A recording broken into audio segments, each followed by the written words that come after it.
Tutukan.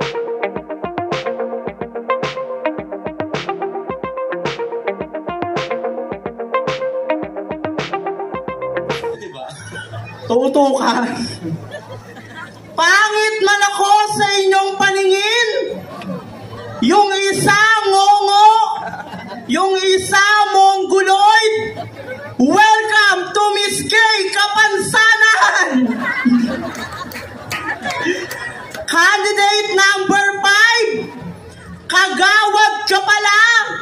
Bakit dito ka nagronda? At kay candidate number 6 at 7, isa pala kayong guro.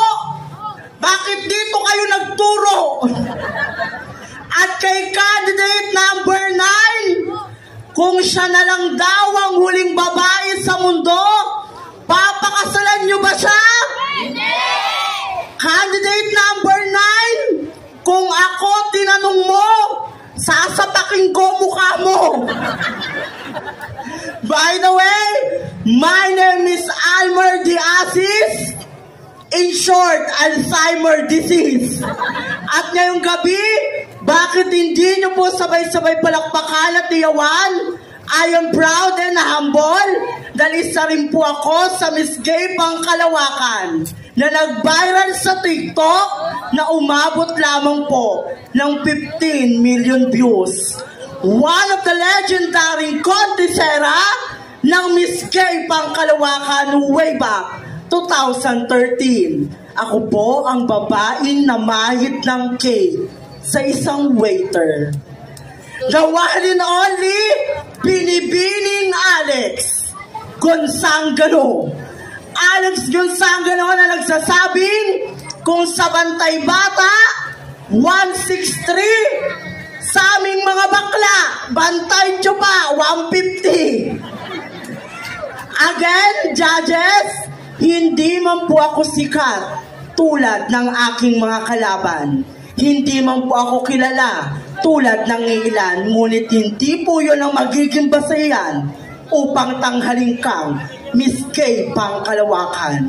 Marami pong salamat. Miss Gay Pangkalawakan is not all about katatawanan, is not all about kapangitan, is not all about kabastusan. Dahil ang Miss Gay Pangkalawakan ay ginawa po para sa aming mga kandidatang hindi biniyayaan ng pisikal na ganda at itsura. Kung kasalanan po ang pagiging bakla, ngayon pa lamang po, humihingi na po ako ng kapatawaran. Ngunit kung kami naman pong mga kabaklaan ang makakapagpasaya ngayong gabi dito sa barangay ninyong nasasakupan, pwede po ba akong maghingi ng masigabong palakpakan at hiyawan?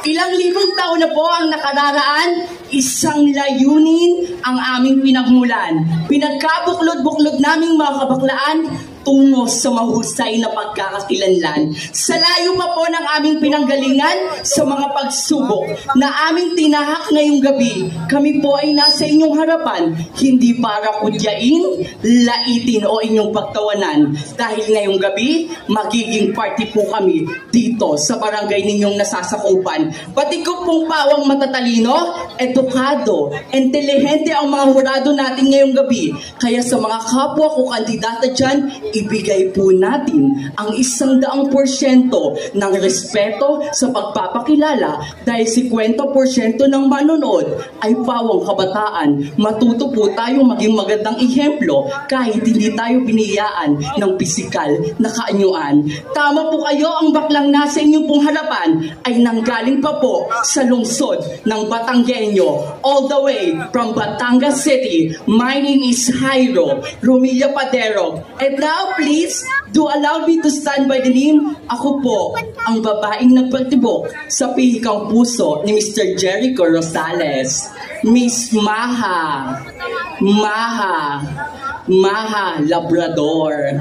Miss Maha Labrador na nag-iiwan po ng mga tip para sa mga kalalakihan dyan. Imbis na mambabae, mamakla na lang po kayo. Bakit? Dahil pag nambabae ka, gastos ka. Kapag nanligaw ka, gastos ka. At kapag naging asawa mo na siya at nagkaanak kayo, gastos ka na naman. Kaya boys, sa amin na lang kayo mga bakla. Hihiga ka lang, pipikit, unat paa, tirik mata. Pagdilat mo, may 2.5 ka na, may iPhone ka pa. Kaya saan ka pa? Imbis magmahal ng babae, magmahal ng bakla. Dahil kami po ay totoong nagmamahal na walang halong palapalabo. Again, this is Jairo Romilla Padero na nag-iiwan po ng isang kasabihan. Napakahirap pong magpakalalaki kung hindi ka tunay na lalaki. Napakahirap din pong magpakababae kung hindi ka tunay na babae. Napakahirap din pong magpakabakla kung hindi ka tunay na bakla. Pero po, ang mas mahirap sa lahat ay ang magpaka-tomboy kung ang pangalan mo ay Princess Joy. Again, this is Jairo Romilla Padero. Sa mga hurado ngayong gabi, wala po yan sa laki, wala po yan sa ganda, kundi nasa iyong pagdadala. Salamat po.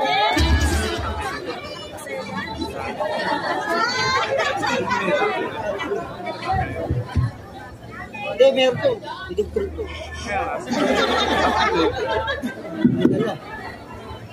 Papa! Papa!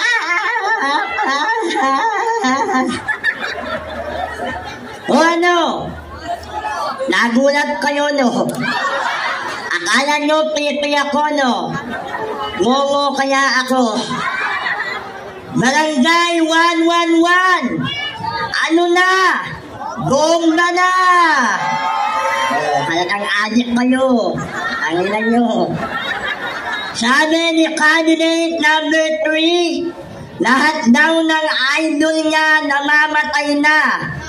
Unyeta ka sa dami ng namatay, bakit hindi ka pa sumabay?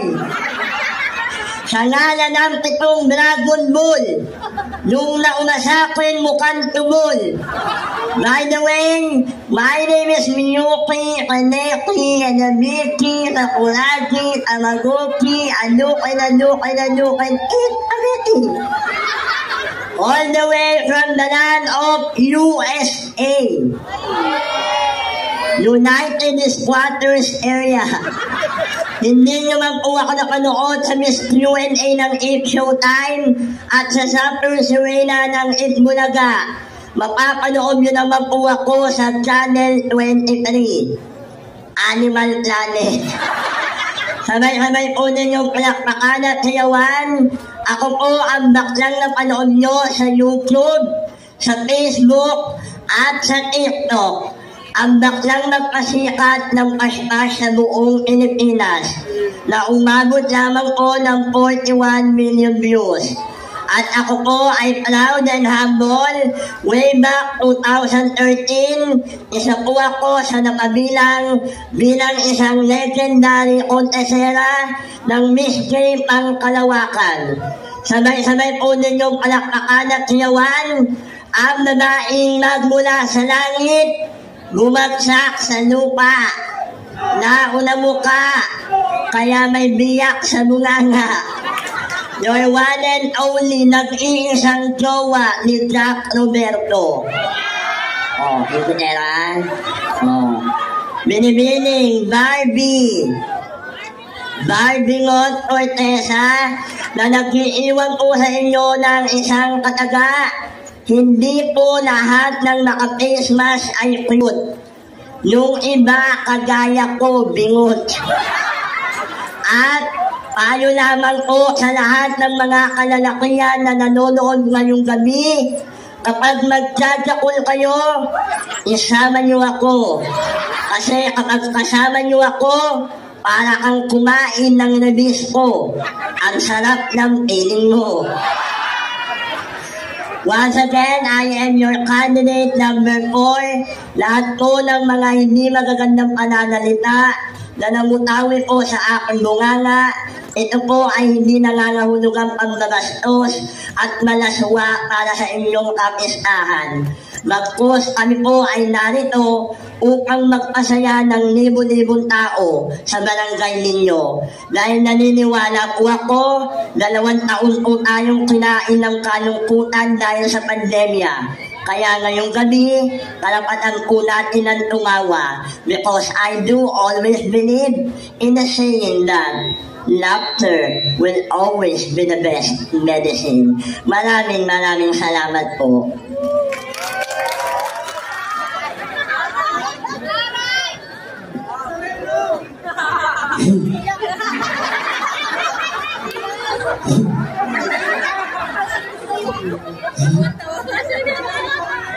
Ang hindi pumalakpak, kamukha ko!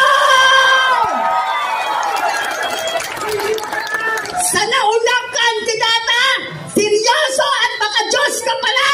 Dapat hindi ka dito nagpunsa-punyeta ka! Sa prayer meeting ka! Nakamax niyo ko, ha? Hello! Hi! Mabuhay! My name is Corazon Cruz! Oh! Bakla, kapitan nyo!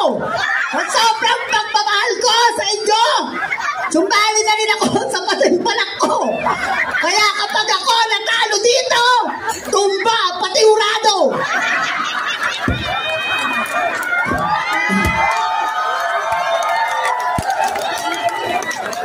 Hindi po ako sikat! Pero pangalan ko po ay kalat na kalat. Dahil ako ay isang baklang pangalan na tiga-subo ng burat. Lahat ng idol ko namatay na. Una, si Mahal. Pangalawa, si FPJ. Pangatlo, si Lloyd Cadena. Candidate number 1, 2, idol ko rin kayo, kaya mamatay na kayo. At sabi ni candidate number 2, higa ka lang, unat pa. May 2.5 ka na. Lul, wala ka pa masahe papunta dito eh. Sige, sa papatol kay candidate number 2, simple lang ang gagawin mo. Higa ka lang, unat pa, tilig mata. Pag-isip mo, may tulong ka na, may AIDS ka pa. Punyeta ka, inaamats mo ako. Geng-geng ka. Mekos-mekos ka pang hayop ka. Hello! Hi! Mabuhay! My name is Lester David Gonzalez Houston Altamirano Jr. III, 19 from Caloocan City, graduated at FEU.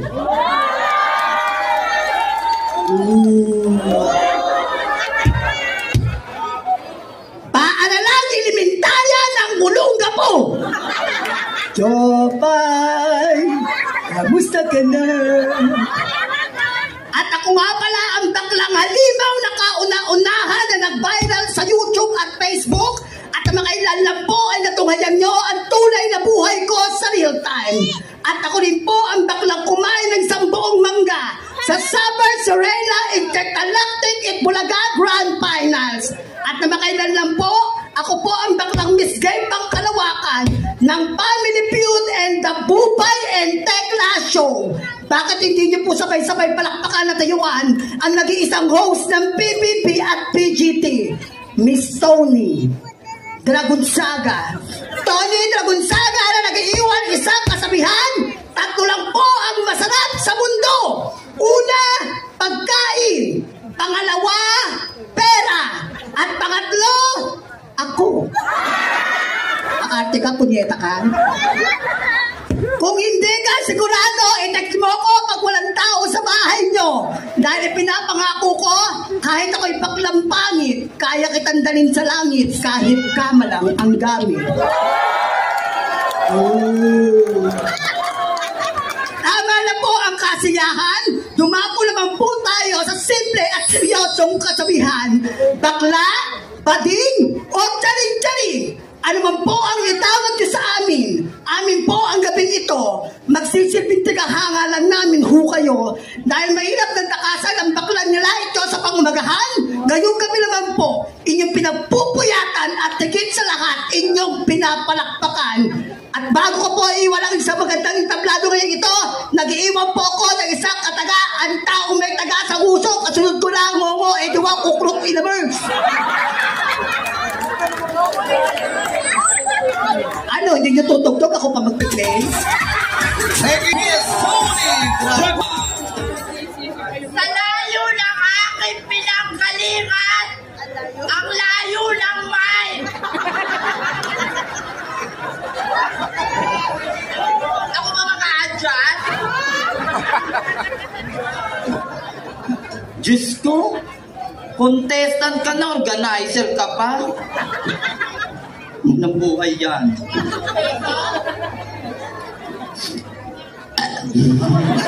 Excuse me.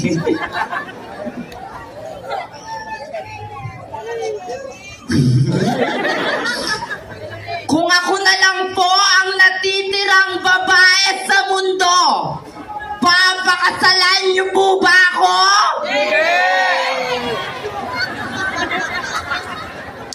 Inuulit ko, kung ako na lang ang natitirang babae sa mundo, wala ba? Dali ka, punyeta ka.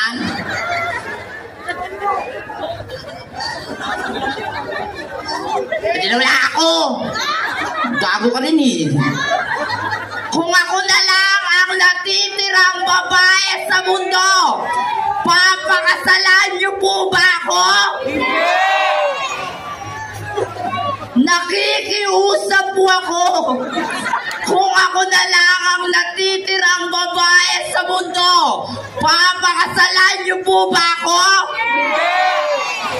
Siguro mga tanga kayo, hindi na nakakaintindi ng Tagalog. Ito English. Gago ka rin. To all boys, will you marry me? Sino? Hindi ko sigawa, napapahiya ako. Kung saan wala ka bang ginagawa, pero may issue ka na. Sandamakmak ang chismosa. Barangay 111. Sabi ng Diyos, makontento ka kung anong ang meron ka. Tignan mo si candidate number 8. Kahit walang-wala na, nagsasabu pa. At ako po ang baklang nagpapasalamat sa Diyos at binigyan niya po ako ng mapungay na mata.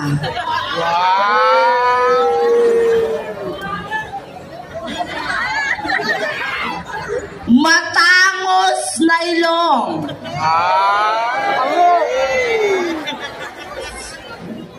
At kissable na mga labi. Ito ba kasi kauti? Wawag kita. Kaya lang nag-away-away sila. Kaya ganito ang naging resulta. Mukhang terorista. Sa mga kababaihan, sagabal talaga kayo sa buhay naming mga kabaklaan. Kasi isusubo na lang namin, inuupuan nyo pa. Kaya naglalasang patis. Huwag niyong hintayin na bumaliktad ang mundo. Kami ang uupo, kayo naman ang susubo.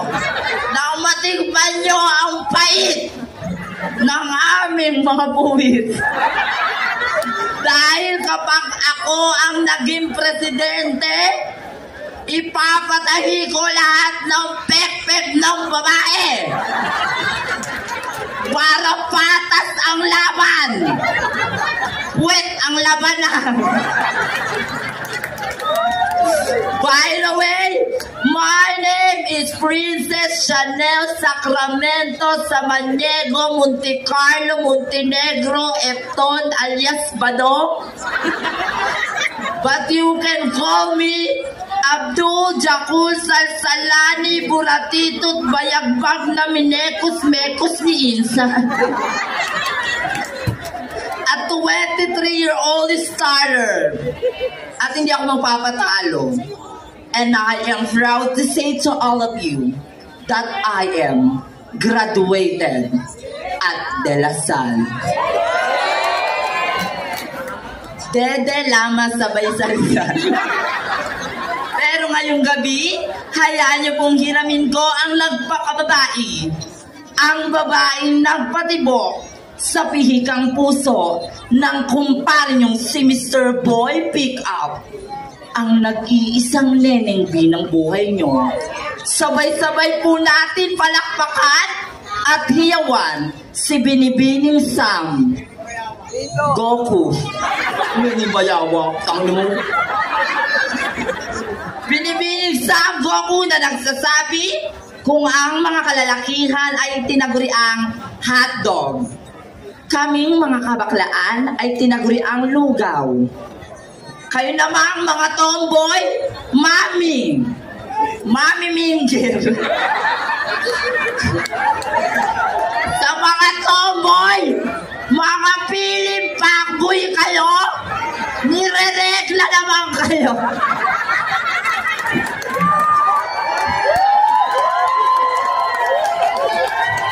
Charot lang, tomboy din po ako. Ang mga salitang namutawi po sa aking bibig ay hindi po nangangahulugan ng pangbabastos sa inyong barangayan. Pagkus 2 taon po tayong kinain ng pandemya. Kaya sa oras na ito, palandalian po tayong sumaya at lumigaya. Dahil sabi nga po nila, kung kasalanan ko po ang pagiging bakla at pagkakaroon po ng pangit na mukha, humihingi po ako ng kapatawaran. Pero kung kaligayahan naman po ang nakasalalay sa inyong pamayanan mula pa po sa bayan ng Rosario, Batangas hanggang sa inyong barangay, nanlilimos po ako ng isang masigabong palakpakan. Dahil sabi po nila, hindi mo na kailangan magpapangit pa para masabing pangkalawakan ka. Mas maganda na yung simple ka, malinis at mabango para masarap sa mata. Dahil ngayong gabi, hindi po natin pinaglalabanan kung sino po ang pinakapangit, bagkus kung sino po ang pinakaangat. Once again, I am your candidate number 9 saying, enjoy the rest of the night and I love you all. Thank you. Thank you so much, candidate. Wait lang, tugtog muna. Ang nagpin, madali din.